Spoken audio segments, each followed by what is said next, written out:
이제 저희가 한 1년, 이제 1년 조금 넘어가요. 아무래도 근데 저희가 상가가 먼저 지어진 게 아니라 아파트가 먼저 지어지고 그 다음에 상가가 지어졌다 보니까 아이들이 그동안 이제 학원들을 경험하지 못했던 거예요. 그러다 보니까 좀 격차도 나기도 하고 친구들이 공부 자세나 이런 자기주도가 조금 아직은 좀 미흡한 부분이 좀 있는 것 같아요.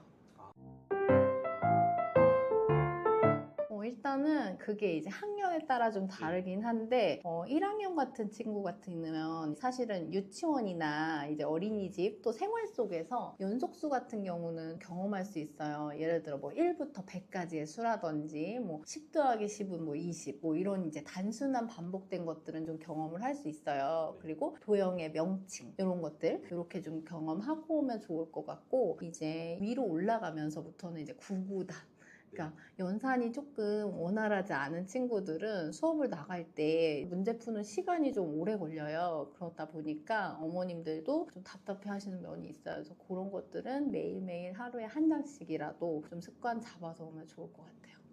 네.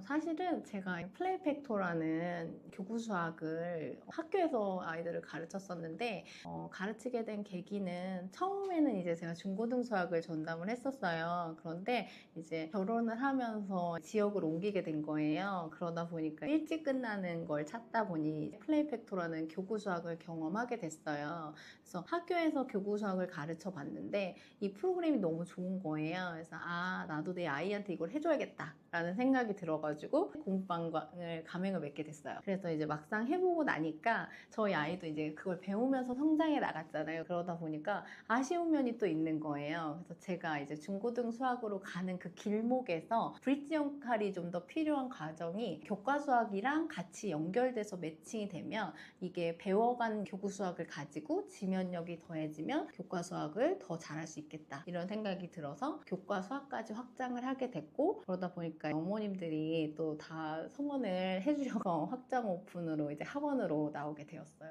네. 학교 수학은 일단 정원 자체가 20명 정원이에요. 그 학교 수학에서는 아이들 1대1로 했을 때 할애하는 시간 자체가 굉장히 한계가 있을 수밖에 없어요. 그러다 보니까 제가 그 아쉬움 때문에도 사실은 저희 정원은 한 반의 정원 자체가 6인인 것도 그런 이유에서 되게 됐고, 저희는 그래서 6인 정원이 다 차면 일단 조교쌤이 붙어요. 그래서 그러는 이유는 선생님이 한 명당 그 6인 정원 안에서도 또 잘 따라가지 못하는 친구들, 또 잘 따라가는 친구들, 이렇게 부류가 좀 나눠질 수 있거든요. 그랬을 때 이제 조교 선생님이 같이 조금 모자라는 부분, 그리고 뭐 채점을 담당해 주시는 부분, 그런 것들이 이제 함께 한다고 생각해 주시면 좋을 것 같아요. 저희가 이제 공부방을 할 때와 학원으로 오픈하면서의 차이는 일단 교과 수학을 오픈했다는 건데요. 교과 수학은 문제 풀이의 양이 좀 방대해요. 그러다 보니까 일단은 채점해야 되는 양도 많아요. 선생님들이 학생마다 보시면 어떤 학생은 수 파트가 잘 되고 어떤 학생은 뭐 도형 파트가 잘 되고 이렇단 말이에요. 그래서 진도가 나가질 때 수가 약한 친구들이 수진도를 나가면 좀 모자라는 부분들은 또 조교 선생님들이 조금 더 가르쳐 주시기 하고, 그리고 또 도형 파트 나갈 때 또 B라는 친구가 약한 점이 있다면 그 파트를 조금 더 선생님들이 더 조금 한 번 더 보충식으로 해주시기도 하고, 이렇게 이제 6인 정원이 사실 소수긴 하지만 그 안에서도 조금 더 디테일 밀착 관리를 좀 해준다고 생각해 주시면 좋을 것 같아요. 저 같은 경우는 중고등 수학을 했기 때문에 아이들한테 지금 같은 경우에도 수라는 개념을 배울 때 고등 수학 부분의 개념인 수라는 개념까지도 한 번은 노출을 시켜줘요. 아이들이 지금 당장은 기억하지 못하지만 수 체계가 이렇게 방대하고 넓다라는 얘기를 해주기 위해서거든요. 그런데 이제 선행은 좀 얘기가 달라요. 왜 다르냐면 선행은 진도를 나가기 위한 거잖아요. 그래서 저는 선행은 조금 추천 추천드리지 않는 편이에요. 그러니까 굳이 나간다면 조금 심화 과정이 잘 돼 있는 친구들에 한해서 한 1년 정도 선행은 괜찮지만 보통은 한 6개월 정도? 네, 6개월 정도 한 번 더 먼저 경험하는 걸 추천드리기는 해요. 그래서 제가 중고등 수학을 차이가 보자면 초등부 수학 정말 한 2, 3년치 선행한다고 중고등 수학 잘하는 건 아니거든요. 네, 그렇기 때문에 이 정도 선행이 적당하다고 생각해요.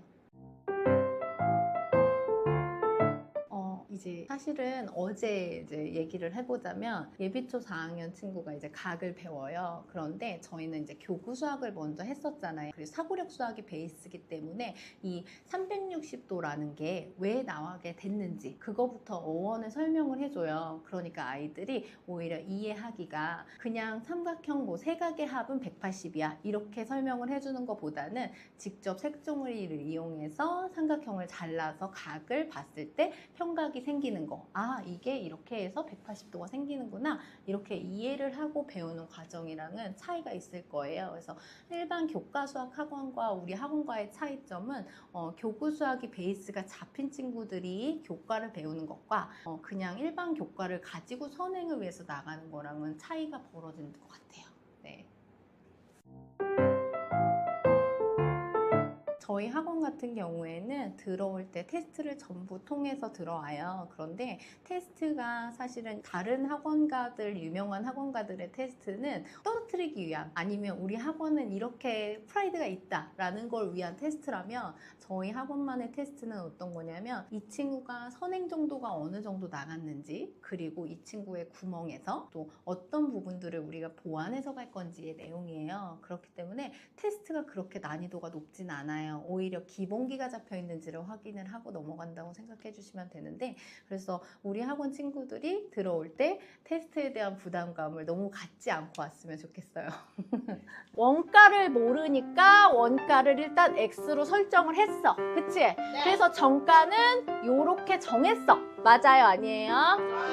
그랬는데 너무 안 팔려. 그래서 할인할 때 어떻게 팔았대?